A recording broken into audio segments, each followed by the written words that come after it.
School शुरू हो गए थे सर मार्च में, अब आ चुका है दिसंबर, और दिसंबर आने के बाद भी कुछ ऐसा लग रहा है कि पढ़ाई जैसी होनी चाहिए वैसी नहीं हुई। खूब पार्टी कर ली, खूब मौज मस्ती कर ली, सारे बर्थडे पार्टी में चले गए, शादियों में चले गए, पूरी रिश्तेदारी निभा ली, मगर जब प्री बोर्ड का रिजल्ट आया तो घर वालों ने कहा बेटा क्या करा तुमने साल भर।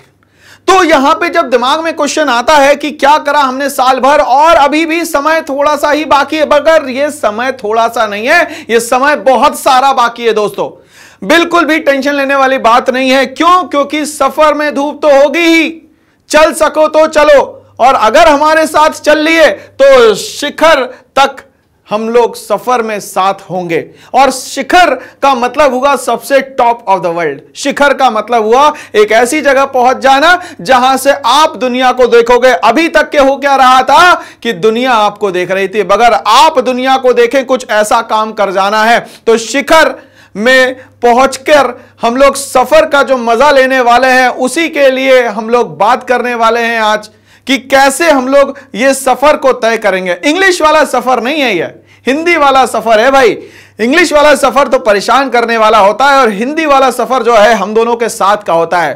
तो क्लास 10th डियर स्टूडेंट, मैं विजय ठाकरे आपका स्वागत करता हूं डेफिनेट सक्सेस पाठशाला पे, जहां हमारा आज सफर जो है वो शिखर तक के होगा, जहां पे टारगेट जो है 2024 का क्या है, कहां पहुंच जाना है दोस्तों। 80 में से 80 पहुंच जाना है, क्योंकि 20 मार्क्स तो हमारे हाथ में नहीं है, वो तो स्कूल वालों के हाथ में है। मगर 80 में से 80 के लिए हमें क्या करना पड़ेगा, कैसे करेंगे, क्या क्या होगा, कब कब करेंगे, ये सब मैं आज आपसे डिस्कस करने वाला हूं दोस्तों। तो इसके लिए कुछ स्टेप्स में मेरा साथ दीजिएगा, और अगर जो मैं बात बोल रहा हूं अगर आप इसको फॉलो कर लेते हैं तो जो सोशल का एग्जाम होने वाला है आपका वो 100% रिजल्ट ओरिएंटेड होगा यहां पे। क्यों? क्योंकि हम लोग सिर्फ और सिर्फ पढ़ाते नहीं है, नॉलेज की भी बात करते हैं, और यहां पे हम लोग बात करते हैं पढ़ना तो सब जानते हैं, समझाना भी सब जानते हैं, मगर समझना सब नहीं जानते। तो समझने के लिए ही आज हमारा ये पूरा का पूरा सेशन रखा गया है दोस्तों। चलिए तो शुरुआत करते हैं, एक एक स्टेप पे हम लोग बढ़ेंगे यहां पे। तो पहली स्टेप आती है हमारी यहां पे टाइम मैनेजमेंट की। सर ये टाइम होता क्या है, ये टाइम क्यों जरूरी है, ये टाइम नहीं होता तो क्या होता? तो भाई सबसे बड़ी बात तो मैं आप लोगों को यहां पे यह बता दूं कि ऊपर वाला जो है जिसने हमें बनाया उसने सब चीजें सभी को बराबर दी, ठीक है। तो यहां पे अगर मैं सबसे पहली बात करूं कि सभी के पास 2 और 4 मतलब 24 आवर्स है। इसमें किसी भी तरीके का डिस्क्रिमिनेशन, किसी भी तरीके का रिजर्वेशन, किसी भी तरीके के यहां पे कंट्री के डिवीजन, रिलीजन के बेसिस पे डिवीजन, या किसी भी तरीके का कोई भी यहां पे डिवीजन दोस्तों नहीं है। तो 24 घंटे आज आपके पास, सबके पास है। यहां पे अगर हम लोग यहां पे समझे तो ये अगर ये जो क्लॉक दिख रही है इसको आप ध्यान से देखिए, रोज देखते हैं आप, मगर आज जो आप समय देखने वाले हैं ये समझिए कि हर एक सेकंड जो है वो आपका यहां पे क्या होता चला जा रहा है, माइनस होता चला जा रहा है। तो सर इसके लिए हम लोग क्या करें, टाइम तो जा रहा है, भाग रहा है, तो एक काम करो भाई, दूसरा क्या काम करना है यहां पे, ये एक सेकंड जो माइनस हो रहा है उसके लिए क्या काम करना है। तो आपको अब यहां पे डेट्स को कट डाउन करना है। जब डेट्स को आप कट डाउन करोगे तो आपको समझ में आ जाएगा कि समय बहुत कम है। तो अब आप ये सोचो कि किसी बंदे को मिलने वाला था गोल्ड, बट मिल गया उसको ब्रॉन्ज, ठीक है। अब ये गोल्ड और ब्रॉन्ज में हो सकता है कि 0.01 सेकंड का अंतर हो जाए। तो ये देखिए एक सेकंड आपके लिए कितना इंपॉर्टेंट है। गोल्ड गोल्ड होता है और सिल्वर सिल्वर होता है भाई, ये बात याद आ गई, समझ में आ गई, क्लियर है क्या? तो गोल्ड गोल्ड होता है, ब्रॉन्ज ब्रॉन्ज होता है। अगर नंबर 1 पे आना है तो एक सेकंड की क्या करनी पड़ेगी, रेस्पेक्ट करनी पड़ेगी। जब जब समय की हमने इज्जत करी है, समय ने हमारी इज्जत की है। तो आज से हमें यह ठान लेना है कि समय की इज्जत नहीं करी तो समय हमारी इज्जत नहीं करेगा। दूसरे सोचेंगे आपका क्या होगा अगर आपने अपने लिए नहीं सोचा। तो क्या यह समझ में आ रहा है आपको यहां पे कॉन्सेप्ट पूरा का पूरा? तो ये टाइम मैनेजमेंट जो है वो आप ही के हाथ में है, और आपसे अच्छा आपको कोई नहीं जानता। बट एक बात समझिएगा कि कभी भी जो स्टार्ट होता है वो बहुत फास्ट नहीं होना चाहिए। अभी सिटिंग मान लेते हैं आपकी आधे घंटे की है, फॉर एग्जाम्पल 30 मिनट्स की है, तो उसको आज का सेशन सुनने के बाद एकदम से 3 घंटे की मत करिएगा, ठीक है। इस 30 मिनट का भी प्रॉपर्ली डिवीजन आप लोग कर सकते हैं। मान लेते हैं कि आपके पास सर 5 सब्जेक्ट्स है, ठीक है, तो हर एक सब्जेक्ट को आप यहां पे एक काम करिए, अब आप 6 मिनट पर सब्जेक्ट दीजिए। इक्वल डिवीजन करना है दोस्तों, कभी भी ये नहीं करना है कि मैथ्स करे जा रहे तो उसमें पूरा का पूरा दिल जान जुबान सब उसमें लगा दी, ऐसा नहीं करना। सोशल पढ़ रहे तो मजा आ रहा है तो 6 घंटे सोशल पढ़ रहे, ऐसा नहीं करना है। क्यों? क्योंकि आपका जो ब्रेन है, आपके ब्रेन में सारे ही सब्जेक्ट का इक्वल डिवीजन आपको रखना है। अगर आपने यहां सोशल रख दिया तो यहां साइंस रख दीजिए, मैथ्स रख दीजिए, यहां पे मान लेते हैं आप इंग्लिश रख दीजिए, यहां पे आप हिंदी रख दीजिए, यहां पे आप संस्कृत रख दीजिए। जब आप ब्रेन को रोज इस तरीके से ट्रेन करेंगे कि सारे सब्जेक्ट का इक्वल प्रेफरेंस होना है। क्यों? क्योंकि रिजल्ट जो आने वाला है दोस्तों वो सारे सब्जेक्ट का एक साथ आने वाला है, ये बात याद रखिए। तो हर एक सब्जेक्ट को इक्वली प्रेफरेंस देना है, कभी भी ये नहीं करना है कि एक सब्जेक्ट में अगर जूझ रहा है तो जूझे चले जा रहे हैं। बट ये स्टार्ट आपको 30 मिनट से करना है और यहां पे अगर 6-6 मिनट एक सब्जेक्ट को दे रहे हैं तो इसको बढ़ा के आगे चल के आपको एक एक सब्जेक्ट को कम से कम 3 आवर्स तक के ले जाना है दोस्तों। अब 3 आवर्स इंटू 5 करेंगे तो कितने आवर्स हो गए सर? 15 आवर्स हो गए। समय ही तो आपकी पूंजी है, एक बार ये गया तो वापस नहीं आएगा। पैसा भले ही आ जाए मगर समय वापस नहीं आता, और समय के पास इतना समय नहीं है कि वो आपको दोबारा समय दे। तो आज जो भी डेट है आज लेके बैठ जाइए, सोच लीजिए कि भैया अब समय नहीं है, क्योंकि हम लोगों ने यहां कट डाउन करना चालू कर दिया। भैया काउंटडाउन शुरू हो चुका है, एक एक डेट हम लोग काटते चले जा रहे हैं भाई, टाइम खत्म होता चला जा रहा है, टाइम बिल्कुल नहीं बचा। और ऐसे ही अब यहां पे 31 दिसंबर आ गया, न्यू ईयर पार्टी का सेशन आ गया। पार्टी वार्टी कुछ नहीं होगी, पार्टी वार्टी तभी होगी सर जब हम लोग यहां पे ऑल इंडिया रैंक लाएंगे। हम सबको पहचानते हैं, हमें कभी कोई पहचानेगा क्या? हमें तभी कोई पहचानेगा जब हम अपने आप को क्या कर पाएंगे दोस्तों, यहां पे प्रूव कर पाएंगे। ठीक है, क्या कर पाएंगे दोस्तों? प्रूफ कर पाएंगे। प्रूफ तभी कर पाएंगे जब हम अपने आप को क्या कर पाएंगे दोस्तों, यहां पे इंप्रूव कर पाएंगे। और एक बात याद रखिएगा, विनर्स और लूजर्स में एक ही बात का अंतर है, सिर्फ एक बात का अंतर है। किस बात का अंतर है दोस्तों? तो विनर्स कभी भी एक्सक्यूज नहीं देता और लूजर्स हमेशा एक्सक्यूज के साथ चलता है। वो एक एक्सक्यूज देता है, सर कल से करेंगे, अभी मूड नहीं कर रहा। भाई पढ़ाई का कोई मूड वूड नहीं होता, मूड तो होता ही नहीं है, पढ़ाई तो मैंडेटरी है, करनी ही है। अब आप भूल जाओ, मूड वूड तो कुछ होता ही नहीं है दोस्तों। तो क्या यहां पे टाइम मैनेजमेंट समझ में आया? टाइम को क्या करना है दोस्तों? तो 24 घंटे का कुछ इस तरीके से डिवीजन करें कि हर एक सब्जेक्ट को इंडिविजुअली आप टाइम इक्वली दे पाए दोस्तों। ठीक है भाई, तो यहां तक कि हम लोगों ने टाइम मैनेजमेंट को समझा। इसमें एक सबसे इंपॉर्टेंट बात यह है दोस्तों कि आप यहां पे टाइम मैनेजमेंट में जब पढ़े तो भाई स्टार्ट कब कर रहे हैं ये देखें, एंड कब हो रहा है ये ना देखें। आपका पर्सनल रूम है, आप जहां पे भी पढ़ाई कर रहे हैं वहां पे कभी भी घड़ी लेके ना बैठें। अगर घड़ी लेके बैठेंगे तो आप ड्यूरेशन के हिसाब से काम करेंगे, और जीतने वाला कभी भी टाइम देख के काम नहीं करता, वो सिर्फ मेहनत करता है। ठीक है भाई, तो सूरज निकलने से पहले आपसे कभी नहीं पूछेगा कि मैं कितने बजे निकलूं। उसने कहा 5:45 पे आऊंगा, कुछ भी हो जाए, पानी आ जाए, बरसात आ जाए, कुछ भी आ जाए, भाई ठंड पड़ रही है मुझे मतलब नहीं है। मुझे एक ही चीज पता है सर कि मेरा जो शिखर है वो 80 पे से 80 है, बाकी कुछ नहीं है। तो शिखर पे जाने के लिए आपको क्या करना पड़ेगा? सब चीजें अवॉइड करनी पड़ेगी, सब चीजें अवॉइड करनी पड़ेगी, और सबसे ज्यादा इज्जत करनी पड़ेगी समय की। और समय की इज्जत करना जरूरी है, नहीं तो समय ने अगर जलवे दिखाए अपने तो सोच लो राजा भी रंक हो गए। ठीक है, और रंक भिखारी नहीं बनना भैया। तो समय के सामने भिखारी नहीं बनना। अगर भिखारी नहीं बनना तो उसके लिए क्या करना पड़ेगा भैया? राजा वाला एटीट्यूड डेवलप करना पड़ेगा। राजा में एक ही खासियत होती है, क्या होती है भाई खासियत? चलो ध्यान से समझते। वो अपने आप को यहां पे क्या रखता है भाई? तो डी फॉर डिसिप्लिन रखता है, पहली बात। डी फॉर डेडिकेटेड रखता है, दूसरी बात।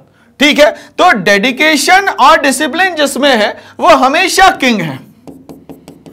आप किंग हैं अभी। क्यों? क्योंकि ये जो समय है वो आपका है। समय आपसे कोई चुरा ही नहीं सकता, कभी भी कहीं भी किसी से भी चुरा ही नहीं सकता समय। और ये आपकी वेल्थ है, ये आपकी संपत्ति है दोस्तों। तो इसको आप बचा लीजिए, बाकी सब चीजें जाने दीजिए, बाकी सब चीजों की टेंशन छोड़ दीजिए।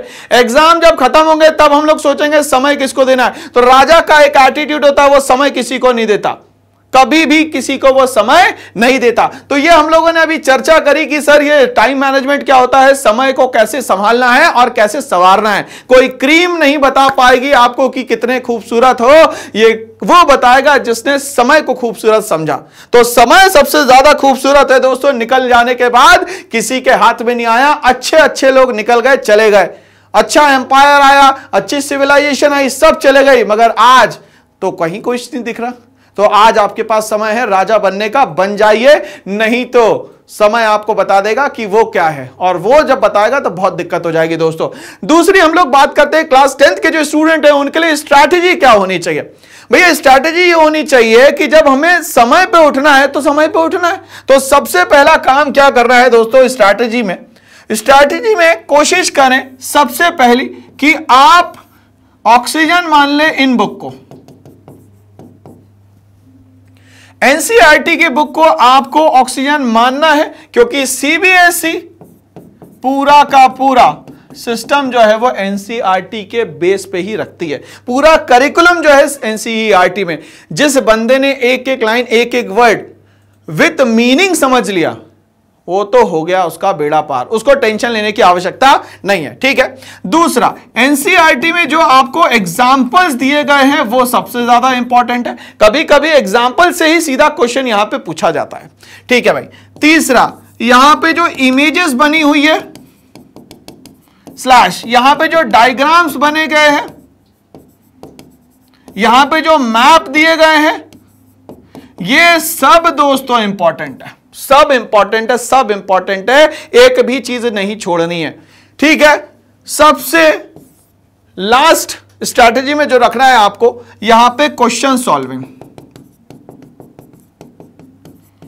इन क्वेश्चन सॉल्विंग में बात याद रखिएगा कि हो सकता है ये क्वेश्चन बहुत कम लग रहे हो आपको, मगर ये जिस्ट है पूरे चैप्टर का। एनसीईआरटी ने अगर कोई क्वेश्चन बनाया है तो इसमें समझ लीजिए कि ये कम से कम 5x टाइम काम करता है। 5x टाइम मतलब 5 क्वेश्चनों का एक क्वेश्चन बनाती है एनसीईआरटी।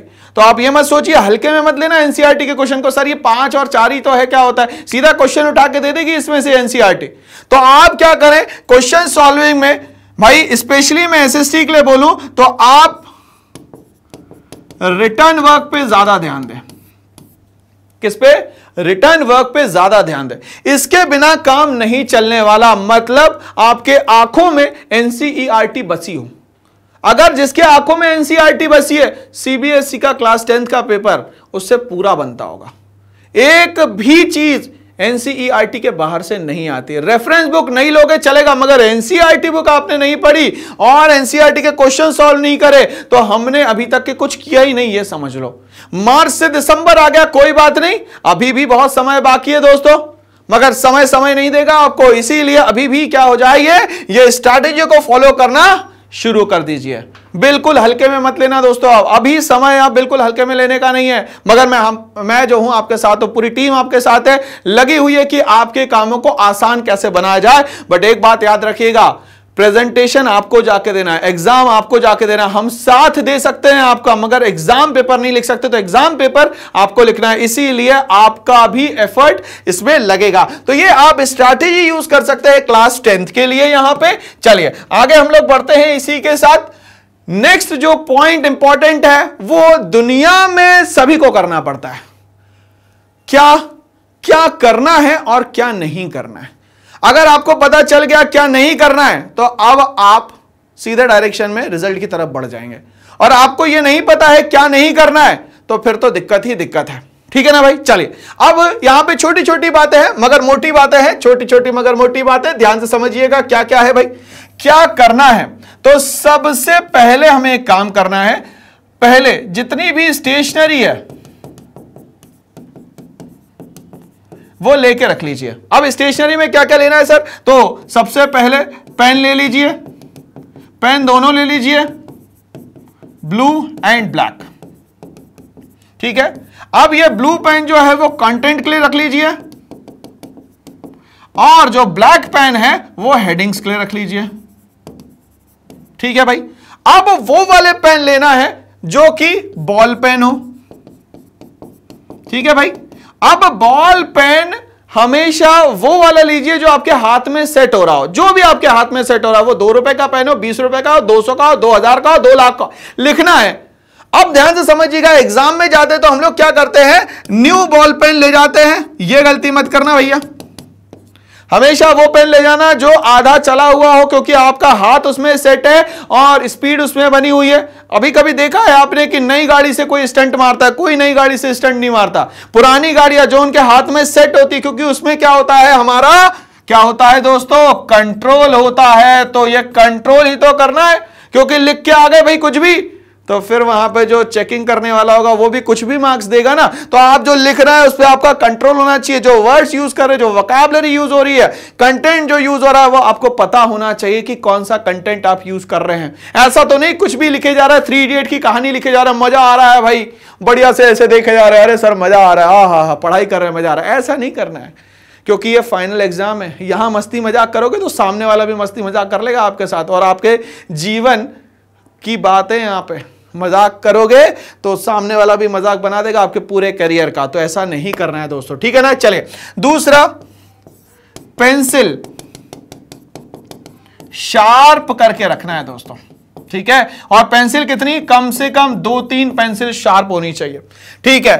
तीसरा, इरेजर, कम से कम इरेजर जो है वो कम से कम 2 तो इरेजर रखिए। और इरेजर में भी एक काम करिए, इरेजर कुछ इस शेप की होती है तो थोड़ा सा कॉर्नर जो है वो काट लीजिए, इरेज करने में आसानी होती है। थोड़ा सा कॉर्नर जो है पहले से ही काट लीजिए, तो इरेज करने में बहुत आसानी रहेगी। कोशिश करें कि गलतियां ही ना हो और इरेजर की आपको वहां पे जरूरत ही ना पड़े एग्जाम में, ये कोशिश करिएगा दोस्तों, ठीक है। इसके बाद नंबर 4, आपके पास स्केल होना ही चाहिए, ठीक है। प्लास्टिक का छोटा वाला स्केल ले लीजिए, स्टील का स्केल ले लीजिए, प्लास्टिक का लीजिए तो ज्यादा अच्छा रहेगा। तो स्केल जरूर होना चाहिए आपके पास, क्योंकि आप जो भी डायग्राम बनाएंगे उनको पर्टिकुलरली फॉर्मेट में कन्वर्ट करने के लिए आपको स्केल चाहिए, मजाक मस्ती नहीं, स्केल तो भैया चाहिए ही चाहिए, ठीक है। उसके बाद 5वां, आपको शार्पनर, कम से कम 2 रख लीजिए शार्पनर, ठीक है। तो ये तो आपको करना ही है, ये तो आपको करना ही है, बिल्कुल करना है, ठीक है। अब वहां एग्जाम हॉल में पहुंच गए, तो एग्जाम हॉल में पहुंचने के बाद सीधे जाके क्या करना है, सीधे जाके क्या करना है, तो सीधे जाके करना यह है कि आप जहां पे बैठे हैं कम से कम वहां 15 मिनट पहले पहुंचे, कोशिश करें 15 मिनट पहले पहुंच ही जाए, ठीक है। जब आप 15 मिनट पहले पहुंचे तो आप कोशिश करें अपने दिमाग को कूल डाउन करें, ठीक है। बहुत ज्यादा बात करने की जरूरत नहीं है आपको किसी से भी, जितना आप बात करोगे उतनी आपकी एनर्जी जो है वो लॉस होगी भाई, ठीक है। किसी ने कोई कहानी सुना दी, अरे यार कल तो मैं पार्टी में गया था, बड़ा यो हुआ, बड़ा यो हो गया, ये सब भाई पार्टी वार्टी नहीं करने जा रहे हो, आप एग्जाम देने जा रहे हो, तो अपनी एनर्जी को यहां पे सेव करना है, ठीक है। अब हम लोग बात करते हैं, आपके पास वाटर बॉटल तो होनी ही चाहिए खुद की, ठीक है। चलिए अब ध्यान से समझिएगा, वो जो समय आ जाता है फरवरी और मार्च का, थोड़ा सा सीजन चेंज होने लगता है, तो सीजन चेंज होने के कारण हो सकता है स्वेटिंग ज्यादा हो, तो एक हैंडकरचीफ जरूर रखें, ठीक है। यहां तक की कहानी समझ में आ गई। तो क्या करना है क्या नहीं करना है ये समझ में आ गया आप लोगों को, ये करना जरूरी है, ठीक है ना। चलो आगे बढ़ते हैं हम लोग इसी के साथ यहां पे। तो ये हम लोगों ने बात करी क्या करना है और क्या नहीं करना है आपको एग्जाम के दौरान। अब हम लोग बात करते हैं प्लानिंग। सर प्लानिंग सब कहते रहते हैं, प्लानिंग का मतलब क्या होता है? Well to think in advance what to do in future, आगे आने वाले समय में आप क्या करने वाले हैं उसी को हम लोग बोलते हैं यहां पे प्लान। अब ध्यान से समझिएगा कि इस प्लानिंग में किस पर्सपेक्टिव के हिसाब से आपको सोचना होता है। तो पर्सपेक्टिव में सबसे पहले यह सोचना होता है कि लोग कहते हैं कि पहले पॉजिटिव सोचो, मैं बोलता हूं पॉजिटिव मत सोचो, सबसे पहले यहां पे नेगेटिव सोचो। अगर मान लेते हैं इस 80 में से आपके 30 मार्क्स आ गए, ओवरऑल रिजल्ट आपका गिर गया मतलब 10th गई मतलब ये जो पहली स्टेप थी काई की सर, लाइफ की, उसी में हम नीचे गिर गए। गिर गए ना, फिर डेंट लग गया, चोट लग गई, एक्सीडेंट हो गया, ये तो हमारा सीधा सीधा। जब ये एक्सीडेंट हो गया, डेंट लग गया, परेशानी आने लग जाएगी, तो पूरा समाज, पूरे दोस्त, पूरे रिश्तेदार, पेरेंट सब मिलके मारेंगे आपको, पीटेंगे आपको। अब ये चाहते हो आप? ऐसा नहीं चाहते आप। तो क्या करना है भाई? तो कोशिश करनी है कि हमें मेहनत पूरी करनी है। मेहनत करने के लिए क्या करना पड़ता है भैया? पहले सोचना पड़ता है। बिना सोचे कोई काम नहीं होता, बिना सोचे बिल्कुल कोई काम नहीं होता भाई।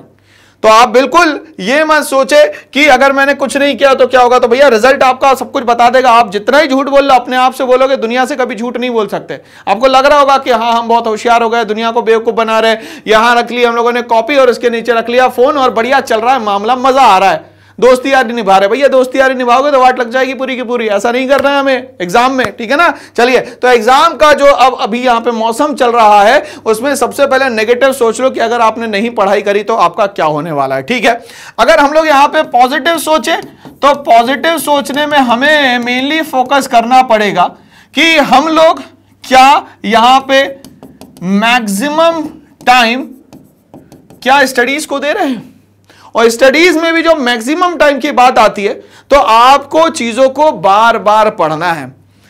एक बार पढ़ लिया, 2 बार पढ़ लिया, 3 बार पढ़ लिया, जब 4th टाइम आप पढ़ेंगे तो आपको समय कम लगने लगेगा। अगर मान लेते हैं पहली बार 20 मिनट लगा है तो अगली बार 15, इसके बाद यहां 10, इसके बाद यहां 5, और जब 5वीं बार पढ़ेंगे तो हो सकता है ये 2 मिनट में होने लग जाए।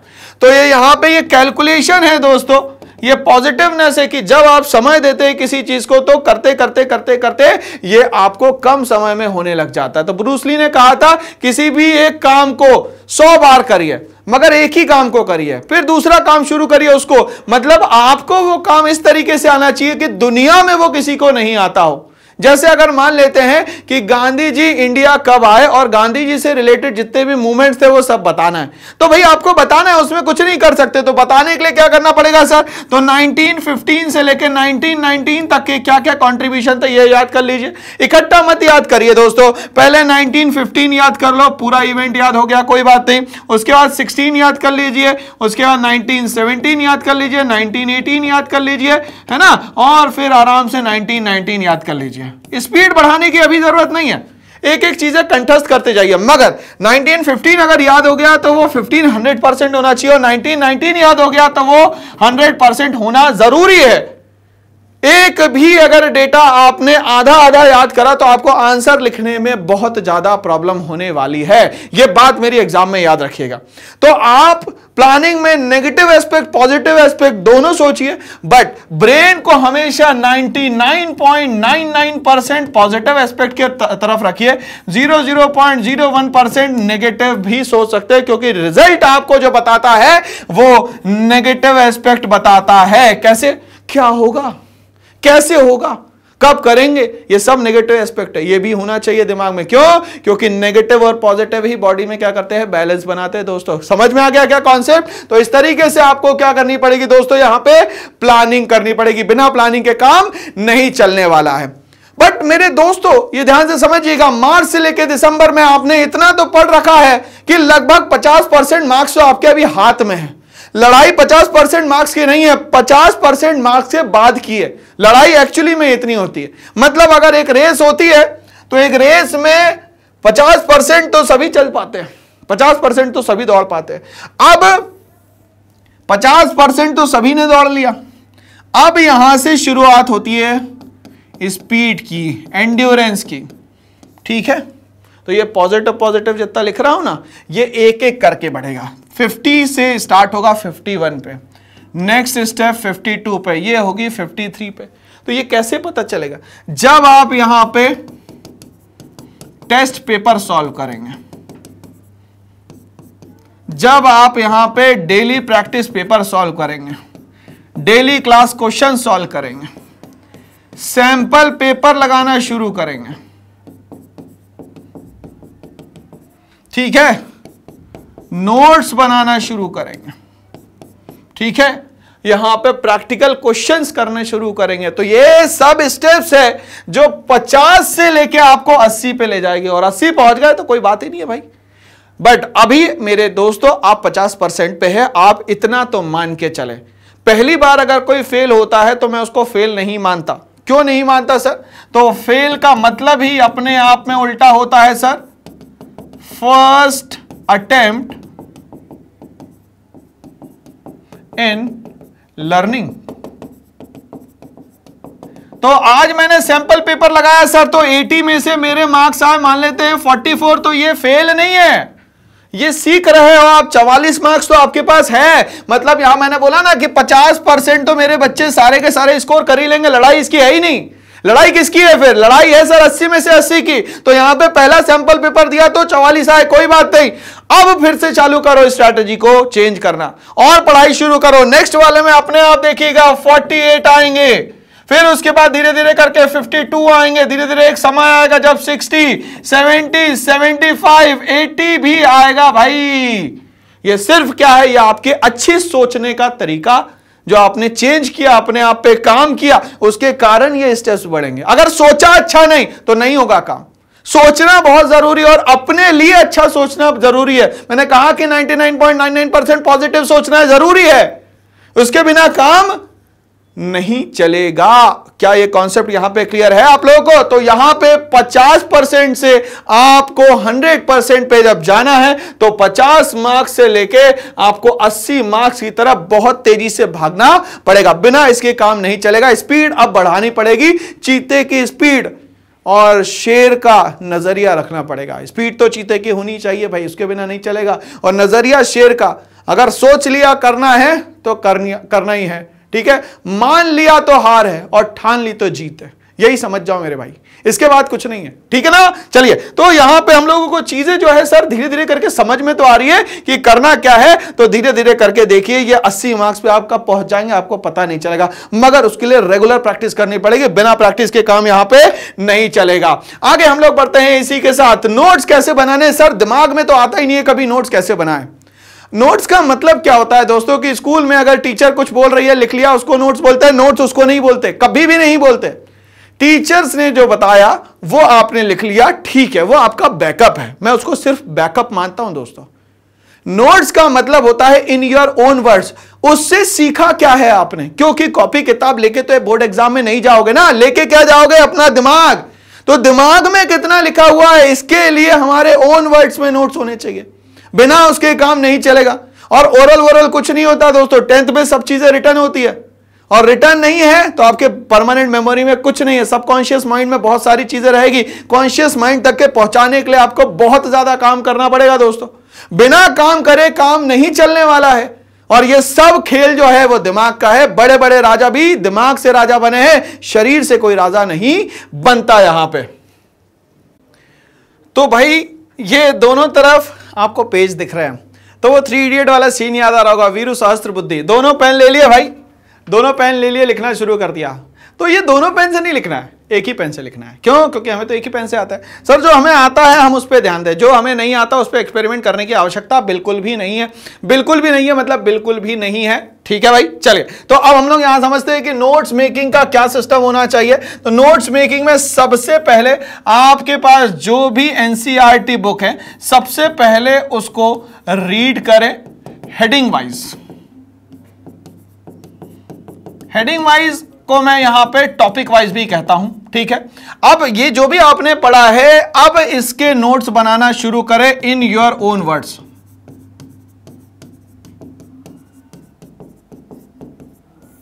ठीक है, अपने वर्ड्स में लिखना शुरू करें, ठीक है। चलिए, अब यहां पे मैं एक और चीज बता देता हूं। जैसे कि आपने जो भी चीजें लिखी, कुछ कॉन्सेप्ट अगर याद करना है तो या एक काम कर लीजिए, इसमें फर्स्ट वर्ड, ठीक है, फर्स्ट वर्ड को प्रेफरेंस दे दीजिए। जैसे कि फॉर एग्जांपल मैं यहां पे बोलता हूं कि क्लास 10th में एक ट्रीटी ऑफ वर्साइलेस हुई थी। कब हुई थी सर? तो ये 1815 में हुई थी। किसको हराया था सर? तो नेपोलियन को हराया था। तो नेपोलियन वर्सेस, इसके सामने 4 कंट्रीज थी। कौन कौन सी थी सर? तो उसको मैंने याद करवाया था बच्चों को पर्व नाम से, ठीक है। अब ये पर्व क्या है सर? तो पी का मतलब है दोस्तों यहां पे प्रूशिया, ए का मतलब है दोस्तों यहां पे ऑस्ट्रिया, पी का आर का मतलब है यहां पे दोस्तों रशिया, और ये बी का नाम है यहां पे ब्रिटेन। अब बताओ ये आसान है कि नहीं है? तो आपको ये याद है कि ट्रीटी ऑफ वर्सेलिस में 1815 में ये घटना हुई और नेपोलियन को हराया 4 लोगों ने मिलकर। क्या नाम था उनका? पर्व। याद हो गया? पूछा जा सकता है कि भाई फिल इन द ब्लैंक्स में ये चौथी कंट्री कौन सी थी बताओ? तो बी फॉर ब्रिटेन थी। याद हो गया आपको? बोलो हाँ या ना। तो नोट्स जब बनाए तो यहां पे फर्स्ट वर्ड को प्रेफरेंस देना ना भूले और जिंगल्स अपने आप अपने मन से बना ले भाई, कोई दिक्कत नहीं है, कोई दिक्कत नहीं है। तो यहां पे एक और मैं चीज बता देता हूं ताकि आपको और आसानी से याद हो जाए। वर्ल्ड वॉर 1, तो वर्ल्ड वॉर 1 में यहां पे 2 ग्रुप्स के बीच में लड़ाई होती है, सेंट्रल पावर और एलाइज। ठीक है भाई, अब मैं यहां वर्सेस लिख देता हूं। तो सेंट्रल पावर और एलाइज को मैंने कुछ इस तरीके से याद किया था, GHAT वर्सेस उफ। ठीक है भाई, चलिए ध्यान समझिएगा। यहां पे जी का मतलब जर्मनी, एच का मतलब हंगरी, ए का मतलब ऑस्ट्रिया, टी का मतलब टर्की में चलने वाला एम्पायर ऑटोमन एम्पायर था। यहां पे यू का मतलब है यूएसएसआर, यूके, यूएसए और फ्रांस। हो गया याद? तो वर्ल्ड वॉर 1 में ये देखो, आपको यहां पे जितनी कंट्रीज थी वो एक ही बार में याद हो गई। तो इससे फायदा क्या हुआ? फायदा ये हुआ सर कि जब इतना सारा कंटेंट आएगा हिस्ट्री का, पॉलिटिकल साइंस का, ज्योग्राफी का और हमारे इकोनॉमिक्स का, तो उसको हम लोग वन वर्ड सिस्टम में कन्वर्ट कर ले। तो इसके लिए मेरे वन शॉट जो बने हुए हैं, वन वर्ड्स की जो टाइमलाइन आ रही है, पर्सन फैक्ट फाइल आ रहा है, इसको देखना ना भूले ताकि ये सब जो काम है आपके आसान हो जाएंगे और एग्जाम में जाते से ही आपको याद आ जाएगा। एक और चीज बता देता हूं, घाट पर बैठ के उफ करना। घाट पे बैठे, पानी ठंडा लगा तो उफ किया, तो हो गया भैया वर्ल्ड वॉर 1 याद। बताओ आसान लग रहा है कि कठिन लग रहा है? लगा ना? समझ में आया ना? तो आप ये वाली स्ट्रैटेजी यूज करें, आपको बहुत ज्यादा काम आएगी। बट मैंने ये कहा आपको यहां पे सबसे ज्यादा प्रेफरेंस आपको यहां पे राइटिंग को देनी ही पड़ेगी। क्यों? क्योंकि एग्जाम जो है वो रिटन है सर, ओरल नहीं है। तो आप हवाबाजी मत करें, आप लिखने पे ध्यान दें। जितना ज्यादा लिखेंगे उतना ज्यादा फायदा होगा और जितना ज्यादा आप याद करेंगे उससे उतना फायदा नहीं होगा, क्योंकि सब कॉन्शियस में जाके वो उड़ जाएगा। कॉन्शियस तक के पहुंचाना है तो बातों को परमानेंट फॉर्म में कन्वर्ट करना पड़ेगा, जिसको हम लोग कहते हैं यहां पे रिटर्न फॉर्म। क्या कहते हैं दोस्तों यहां पे? Return form. तो बात तभी बनेगी जब आप रीडिंग पे तो ध्यान देंगे, मगर रीडिंग के बाद अपने नोट्स बनाएंगे और ये वन वर्ड पॉलिसी जो मैं कहता हूं उसको आप इस्तेमाल करेंगे। आप अपने हिसाब से जिंगल्स बनाइए, कोई दिक्कत नहीं है। फनी वे में बनाइए, कोई दिक्कत नहीं है। तो फन लर्निंग करेंगे तो मजा आएगा और एग्जाम देने में हमें एग्जाम हलवे जैसा लगेगा जब हम लोग क्या करेंगे, नोट्स बनाने पे सबसे ज्यादा ध्यान देंगे। अगर नोट्स बनाने पे ध्यान नहीं दिया तो एग्जाम में आपको कुछ भी याद नहीं रहने वाला है। क्यों? क्योंकि वही पेन एक टॉपर भी चलाएगा और वही पेन एक लूजर भी चलाएगा। डिफरेंस क्या होगा कि उसके ब्रेन में कुछ था, इसने लिख दिया, और इसके ब्रेन में कुछ नहीं था, इसलिए कुछ लिख नहीं पाया। क्या नोट्स मेकिंग की प्रेफरेंस समझ में आ गई? नोट्स मेकिंग क्यों जरूरी है ये बात समझ में आ गई। तो यहां पे हारना नहीं है, हारना नहीं है, हारना नहीं है। उसके लिए क्या करना है? लिखना जरूरी है। तो ये कलम को बना दो तलवार। ठीक है, कलम को तलवार बनाओगे तो इतिहास रच जाओगे। अगर कलम को तलवार नहीं बनाया तो इतिहास नहीं रच पाओगे दोस्तों। ठीक है, तो नोट्स मेकिंग की प्रेफरेंस आपको समझ में आ गई क्या होती है। इसके बाद हम लोग चर्चा करते हैं यहां पे कि भाई जो राइटिंग है उसका परफेक्शन कैसे आएगा। तो आपकी जैसी भी जो भी राइटिंग है उस पर ज्यादा टेंशन लेने वाली बात नहीं है। ठीक है, सोचिए, थोड़ा सा स्लो लिखिए मगर क्लियर लिखिए। जो एग्जामिनर है उसको आपके वर्ड्स समझ में आने चाहिए। कर्सिव राइटिंग लिखते हैं, ये थोड़ा सा गड़बड़ी होती है, कोई बात नहीं, अभी आपके पास बहुत समय है। अगर आप रोज लिखेंगे तो अपने आप राइटिंग परफेक्शन आ जाएगा। और जब भी आप आंसर लिखें तो आंसर के लिए मैं हमेशा कहता हूं 3 पिलर्स को याद रखें दोस्तों। यहां पे वो 3 पिलर्स क्या है ध्यान से समझिएगा। जब भी जैसा भी आपको क्वेश्चन दिखता है, ये क्वेश्चन दिखा, ये क्वेश्चन आया सामने आपके, तो सबसे पहले अपने दिमाग की तरफ ध्यान दीजिए। ठीक है, दिमाग को बताइए कि यार ये क्वेश्चन मैंने कभी ना कभी कहीं ना कहीं अच्छे से पढ़ा हुआ था। बिल्कुल दिमाग में एक बार सोच लीजिए, आराम से सोच लो, कोई दिक्कत नहीं, आराम से सोचो। सोच लिया 2 सेकंड, 5 सेकंड, 10 सेकंड, मगअप कर लिया, पूरा कंटेंट आ गया दिमाग में। ठीक है, जैसे ही कंटेंट दिमाग में आता है तो आंसर राइटिंग उसके बाद शुरू होती है। आपके पास हथियार तो है ही, टूल्स, जिसको मैंने कहा था आपको, पेन, पेंसिल, इरेजर, सब कुछ है आपके पास। तो आंसर राइटिंग में सबसे पहले प्रेफरेंस देना होता है उस पर्टिकुलर टॉपिक से रिलेटेड आपको इंट्रोडक्शन आना चाहिए। मतलब वो टॉपिक क्या है ये आपको पता होना चाहिए, तभी आप आंसर लिखना शुरू करें। कभी भी बीच आंसर में चेंजेस मत करना, पहले सोच लेना लिखना क्या है, ठीक है। इंट्रोडक्शन के बाद उसी पर्टिकुलर टॉपिक का क्या लिखे दोस्तों, यहां पे कंटेंट लिखे और आखिरी में कंक्लूजन जरूर लिखे, ठीक है। कोशिश करें ज्यादा से ज्यादा एग्जाम्पल्स के थ्रू चीजों को समझाने की कोशिश करें। इससे क्या पता चलता है कि दोस्तों आपने पढ़ाई करी है। एग्जाम्पल जरूर इस्तेमाल करें, जरूर इस्तेमाल करें। जब भी हेडिंग दिखे तो उसको ब्लैक पेन से अंडरलाइन करे या ब्लैक पेन से लिख ले, ठीक है ना, और पेंसिल से अंडरलाइन कर ले, कोई बहुत बड़ी दिक्कत नहीं है, बहुत समस्या नहीं है। ब्लैक पेन ले जाना भूल गए सर, कोई बात नहीं, ब्लू पेन से लिख दीजिए और पेंसिल से उसको अंडरलाइन कर दीजिए। तो यहां पे ये जो राइटिंग है, राइटिंग परफेक्शन का सीधा मतलब होता है आर्ट, और आर्ट का प्रेजेंटेशन ही एग्जाम है, ठीक है। तो ऐसा क्यों नहीं होता सर, रोज रोज एग्जाम क्यों नहीं करवाते? इसलिए नहीं करवाते कि साल भर में आपने मार्च से लेके ये वाले मार्च 2023 मार्च से लेके मार्च 2024 तक के किया क्या, किस चीज पे ध्यान दिया, क्या आपने आपको परफेक्ट बनाया नहीं बनाया, इसी चीज का तो परफेक्शन देखना चाहता है एग्जामिनेशन बोर्ड। इसीलिए तो एक ही बार एग्जाम करवा रहा, बार बार क्यों नहीं करवा रहा है? उसको पता है मैंने जितना सिलेबस दिया उसको इतना समय लगता है पढ़ने में, इतना नोट्स में लगता है, इतना समझने में लगता है, इतना एग्जाम्पल को याद करने में लगता है, इतना इमेजेस को बनाने में लगता है, डायग्राम बनाने में लगता है। बोलो हाँ या ना? इसीलिए साल भर में वो एक एग्जाम करवा रहा है दोस्तों। और हम लोग इसलिए 2024 को टारगेट बना के बैठे हुए कि कुछ भी हो जाए हारेंगे नहीं, कुछ भी हो जाए हारना है ही नहीं। हारना वर्ड तो हमारे जीवन में है ही नहीं, डिक्शनरी में लिखा ही नहीं है सर, और डिक्शनरी में भी है तो हमें मीनिंग समझ में नहीं आता। हमें तो एक ही चीज समझ में आती है सर, जीत। क्या समझ में आती है? जीत। चलिए, तो राइटिंग परफेक्शन क्या करना है, कैसे करना है, ये समझ में आ रहा है। बिल्कुल ज्यादा उसमें हड़बड़ी मचाने की जरूरत नहीं है कि राइटिंग खराब है, कोई दिक्कत नहीं है। आप कोशिश करें कि साफ तरीके से उसको लिखें। फॉर्मेट ऑफ आंसर राइटिंग में आपको ये याद रखना है, बोर्ड में जैसा क्वेश्चन पूछा गया है टू दी पॉइंट आंसर देना है, वर्ड लिमिट का ध्यान रखना है, कोशिश करना है कि आंसर को घुमाए ना, ठीक है, सीधा सीधा आंसर लिखना है, ठीक है। किसी भी मूवी की कहानी नहीं लिखनी है, ठीक है, क्योंकि एग्जामिनर जो बैठे हुए हैं वो बहुत ज्यादा नॉलेजेबल पर्सनालिटीज बैठते हैं वहां पे। और नॉलेजेबल का मतलब होता है आपने 2 वर्ड लिखे होंगे तो वो पूरा समझ जाएगा क्या लिखा है, और वहां पे वो आपका आंसर काट देगा, और काट देगा तो फिर कुछ नहीं हो सकता भाई। तो आप समझ लीजिए आप इतिहास लिखने की तैयारी कर रहे हैं, आपका बोर्ड एग्जाम इतिहास लिखने की तैयारी है, क्योंकि फ्यूचर में जाने के लिए पहला स्टेप जो है वो 10th CBSE बोर्ड है। इसीलिए जब भी आप लिखें तो उसमें फॉर्मेट डिसाइड कर ले कि भाई इस क्वेश्चन से रिलेटेड ही दिमाग में है कि नहीं है। इधर उधर की बातें उसमें लिखना जरूरी नहीं है, बिल्कुल नहीं लिखना है, बिल्कुल भी नहीं लिखना है दोस्तों। यहां पे समझ जाइए मेरी बातों को, कम लिखिए, अच्छा लिखिए, कोई दिक्कत नहीं। कोशिश करें कि पॉइंट्स में आंसर डिलीवर करें। पॉइंट्स में एग्जामिनर के लिए भी आसान होता है चेक करना, और आपके लिए भी आसान होता है सारी चीजों को यहां पे प्रेजेंट करना, ठीक है भाई। चलिए, अब हमें यह समझ में आ रहा है कि सर सब चीजें तो आप बता रहे हैं, बट इसका क्या करें, क्या करें इसका? तो भैया आप बहुत ज्यादा बाहर ना जाए, बहुत ज्यादा ग्राउंड में ना जाए, तो घर में बैठ के कम से कम सूर्य नमस्कार तो कर ही लें। सूर्य नमस्कार पूरे ना करें, 3-4 सूर्य नमस्कार लगा लीजिए, बस ये हो जाए कि आपके जॉइंट्स जो है वो थोड़ा सा ओपन अप हो जाए, ठीक है। और ये सब जो सूर्य नमस्कार सब लगा लें आप, इसके बाद एक जरूर काम करें भाई, आप मेडिटेशन में भ्रामरी प्राणायाम जरूर करें।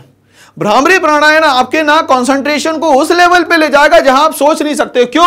क्योंकि एग्जाम में भी यही ले जाना है और घर में भी यही ले जाना है, तो इस पे काम करो ना भाई, शरीर पे क्यों काम करो? शरीर पे काम करने से कुछ नहीं होगा अब यहां पे। तो कोशिश करें कि मेडिटेशन रोज करें। जब भी फ्री हो जाए, पढ़ाई से फ्री हुए, फिर पढ़ाई करने बैठना है, 5 मिनट फिर से भ्रामरी प्राणायाम कर लें। कोशिश करें खाली पेट करें, कोशिश करें खाली पेट। खाना खाने के जस्ट बाद ये सब नहीं करना है। तो पढ़ने के पहले 2 या 3 मिनट भ्रामरी प्राणायाम करें, ठीक है। करना कैसे सर? कुछ नहीं करना है, आंख बंद करनी है, ठीक है भाई। आंख बंद कर ली, कान में ऐसे उंगली डालना है और ऐसे करना है। अब कितने देर करना है सर? तो कितने देर कर लिया समझ में ही नहीं आ रहा, तो एक काम करो भाई, जब आपने इसको 3 बार कर लिया, कोशिश करें लंबे समय तक के वाइब्रेशन आपके दिमाग में रहे। ये 3 बार करें और आंख बंद करके 27, 26, 25, 24 ये काउंटिंग करते रहें। जब भी गलती हो जाए तो फिर से रीस्टार्ट करें, 27 से लेके 1, 27 से लेके 1, ये कम से कम 5 या 6 बार करें। आपको इमीडिएटली 1 हफ्ते में अंतर दिखाई देगा बेटा, एक हफ्ते के अंदर इमीडिएटली। क्यों? क्योंकि ये जो है वो शांत हो जाएगा। मैंने कहा उबलते हुए पानी में कभी शक्ल नहीं दिखती, उसी तरीके से ब्रेन जब उथल पुथल कर रहा होगा तो चीजें याद नहीं होंगी, तो चीजें याद नहीं होंगी तो ब्रेन को क्या करना पड़ेगा? कूल डाउन करना पड़ेगा। शांत हो जाओ भाई, शांत हो जाओ, शांत हो जाओ। शांत हो गए तभी तो कंटेंट जो है वो दिमाग में आएगा और तभी तो अच्छा लिख पाओगे। तो यहां पे इस धरती पे अगर आपको कुछ भी अच्छा करना है तो आपका दिमाग शांत होना चाहिए, और दिमाग शांत करने के लिए तरीका हमारे पास है कंसंट्रेशन बढ़ाना, वो भी किसके थ्रू भाई? योगा के थ्रू। और भी बढ़ाना है तो क्या करना पड़ेगा सर? मेडिटेशन करना पड़ेगा। मेडिटेशन का कोई और अल्टरनेटिव नहीं है। और बच्चों अगर आपने ये लाइफ में मेरी बात याद रख ली ना तो आपको सारी चीजें आसान लगने लगेगी, सारी चीजें आसान लगने। क्यों? क्योंकि हर जगह तो दिमाग का इस्तेमाल कर रहे हैं। राजा दिमाग का इस्तेमाल करता है, शरीर का बहुत कम इस्तेमाल करता है। अगर ऐसा होता तो सारे पहलवान आज राजा होते। मगर देखोगे आप, राजा बहुत ज्यादा बलशाली तो नहीं दिखेगा, मगर राजा है वो, मतलब उसका दिमाग बहुत शानदार है। क्या है? दिमाग बहुत शानदार है। चलिए, तो कंसंट्रेशन और मेडिटेशन हो गया हमारा। उसके बाद हम लोग बात करते हैं, ये चीज तो आप आज से शुरू कर दीजिए। कुछ भी हो जाए, 5 पेज पर डे आपको लिखना ही है। चलो मान लेते हैं 5 सब्जेक्ट है आपके पास, तो 1 पेज रोज लिखना है।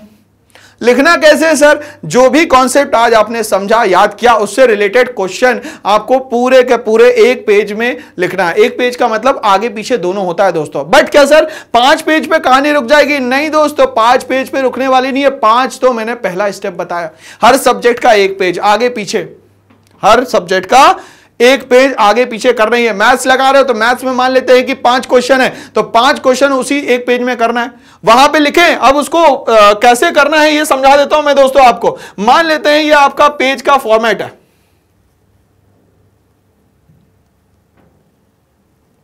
ठीक है। मान लेते हैं दोस्तों ये पेज का आपका फॉर्मेट है,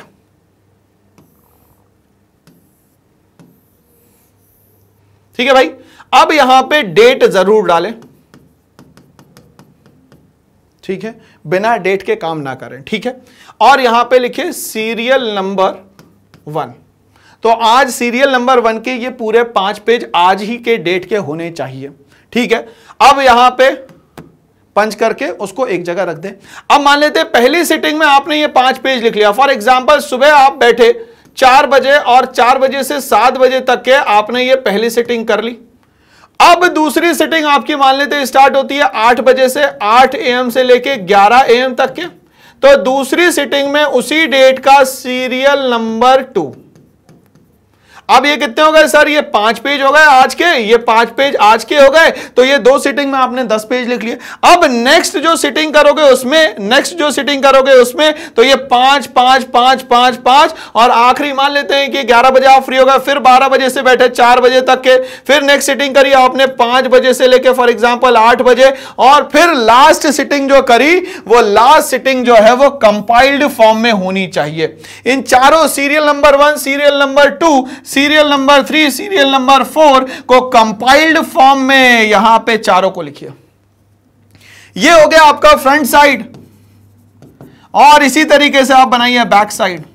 तो आखिरी में जब आप रात में 9 बजे से लेके 11 बजे तक के बैठेंगे यहां पे, इसमें आपके दिन भर का वैल्यूएशन हो जाना चाहिए कि आज का मेरा टास्क, आज की मेरी डेट में ये 20 पन्ने लिखना, ठीक है। 20 को मैं 20 ना मान के मानता हूं, 20 into 2 is equal to 40 pages आपने लिख लिए। और ये 40 पेजेस को आपको 1 2 3 4 और ये बैक साइड जो है 1 2 3 4 8 में कन्वर्ट करना है दोस्तों। अगर ये आपने कर लिया तो हो गया आपका काम।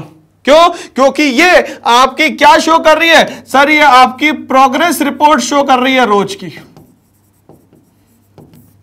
क्या शो कर रही है दोस्तों? ये प्रोग्रेस रिपोर्ट शो कर रही है रोज की। तो ऐसे ही आपको क्या करना है भैया? काम करना पड़ेगा।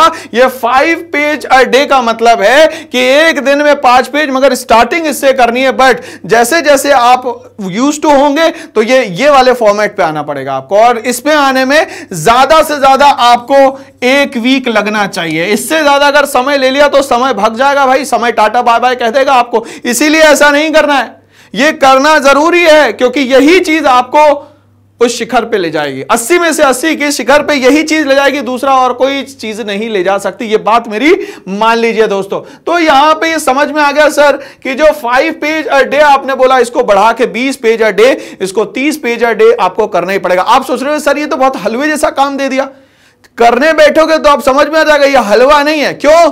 क्योंकि आप पढ़ बिना दिमाग के सकते हो, लिख आप बिना दिमाग के नहीं सकते। ये मेरी बात याद रखिएगा। आज मैं एक आपको टॉपिक दे दूं, बोलो इंस्टेंटली इस पे 200 वर्ड्स लिखिए, आपको 2 घंटे लग जाएंगे।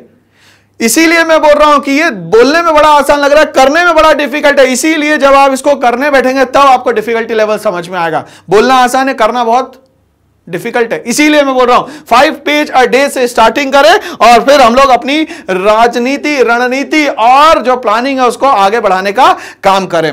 बट इन सब चीजों के पीछे लगेगा डेडिकेशन, और डेडिकेशन का मतलब ये होता है जब मैं काम करूं तब मैं समय को भूल जाऊं। ठीक है, अगर सूरज ने मुझे जगाया तो मान लो आप हार की तैयारी कर रहे हो। सूरज को मैंने जगाया तो मान लो मैं जीत की तैयारी कर रहा हूं। तो सूरज निकलने के पहले बैठ जाओ और सूरज ढलने के बाद फ्री हो। अगर इस तरीके से मेहनत करोगे, मतलब कि राजा बनना है तो एक लेबर की तरह काम करना पड़ेगा। लेबर की तरह, work like an labour and live like an king. ये बात कहने की नहीं है भाई। लेबर की तरह अगर आप काम नहीं करते, गुलाम की तरह अगर आप काम नहीं करते हो तो आप राजा बन ही नहीं पाओगे। और राजा तभी बनोगे जब आप शिखर पे पहुंचोगे। शिखर पे पहुंचने का मूल मंत्र क्या है? डेडिकेशन। जब काम करे तो समय ना देखे, क्योंकि समय के हिसाब से अगर काम करोगे तो वो काम में आपका इंटरेस्ट ही नहीं। अभी मूवी देखने बैठते हो, कोई डिस्ट्रैक्शन नहीं होता। क्यों? क्योंकि सर वहां पे दिल, दिमाग और जहन सब साथ में। पढ़ाई करते हो तो क्यों नहीं होता? तो इसको मैं बोलता हूं घोड़े वाली आंख की तरह कंसंट्रेशन बढ़ाना पड़ता है। और वो किससे बढ़ेगा? डेडिकेशन से। कान में रुई डाल लो, सुनाई नहीं देता। जब तक पढ़ाई कंप्लीट नहीं होगी तब तक सुनाई नहीं देगा। चेयर पे बैठे रस्सी बांध के बैठ जाओ, ये काम नहीं होगा तब से पहले उठूंगा नहीं। No washroom, no water, no anything. किसी भी चीज को प्रेफरेंस देना बंद कर दो। 3 घंटे की सिटिंग तो रोज करनी है। आधे घंटे का गैप, फिर 3 घंटे की सिटिंग, फिर 3 घंटे की सिटिंग। 3 घंटे की सिटिंग से फायदा क्या होगा? जब एग्जाम में आप 3 घंटे बैठोगे तो आपका दिमाग एक जगह रहेगा, हाथ चल रहा होगा। नहीं तो वहां आधे घंटे में ही अरे भैया ये सर्दी लग रही है, जुकाम लग रहा है, ये परेशानी हो रही है, पानी पीना है, वॉशरूम जाना है, दुनियादारी सब आने लगेगी। 3 घंटे की सिटिंग अगर बढ़ानी है तो आपको 18 घंटे पहले बैठना पड़ेगा, तब जाके आप एग्जाम में 3 घंटे कंसिस्टेंटली बैठ पाओगे। डेडिकेशन वहां पे आपका दिखेगा कि 3 घंटे बंदा रुका ही नहीं, और जो लिखे जा रहा भाई रुक ही नहीं रहा। कोई दोस्ती यारी नहीं, बिल्कुल नहीं। अगल बगल में देखना ही नहीं है। मैंने कहा ना कि घोड़े वाला सिस्टम बनाना पड़ेगा। इसी को बोलते हैं दोस्तों डेडिकेशन। कुछ दिखता ही नहीं है। तो यहां पे एक चीज समझो, गोल्ड मेडल अचीव करने वाले को सिर्फ गोल्ड दिखता है, ना वो ब्रॉन्ज की सोचता है, ना वो सिल्वर की सोचता है। ठीक है, तो सोच को बदलना पड़ेगा।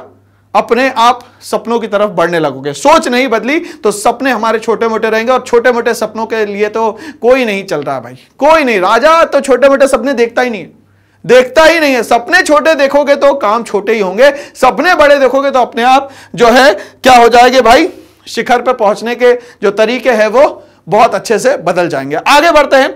Avoid comfort zone. अभी मैंने आपसे कहा कि कंफर्ट जोन में अगर आप रहोगे तो काम नहीं चल पाएगा।